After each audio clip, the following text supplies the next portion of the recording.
রাফি, তোমাকে যে 3টা রচনা দিয়েছিলাম 3টা রচনা মুখস্থ করেছো? জি স্যার, মুখস্থ করেছি। তাহলে 3টা রচনা বলো, কোন 3টা রচনা দিয়েছিলাম? স্যার, গরু রচনা, হাঁস মুরগির রচনা আর ছাগলের রচনা। তাহলে প্রথমে গরুটা দিয়ে শুরু করো। স্যার, গরু একটি গৃহপালিত প্রাণী। গরু আমাদের অনেক উপকারে আসে। গরু 7টি বৈশিষ্ট্য আছে। গরু দুধ দেয়, গরু চক আছে, গরুর কান আছে, গরু আমাদের চামড়া দিয়ে জুতা বানানো হয়, গরু হাঁটি দুধ খেয়ে আমাদের পুষ্টি হয়, গরুর গোবর দিয়ে আমাদের মাঠে সার হয়, ইত্যাদি ধরনের সুবিধা পাওয়া যায়। এবং এছাড়াও আরো 7টি গুণাগুণ আছে।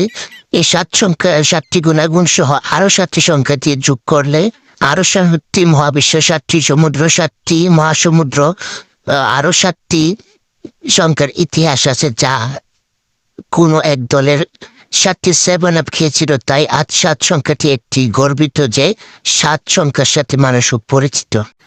তোমার কাছে গরু রচনা বলতে আর তুমি 7 কে শুরু করছো। এবার ছাগলের রচনা বলো।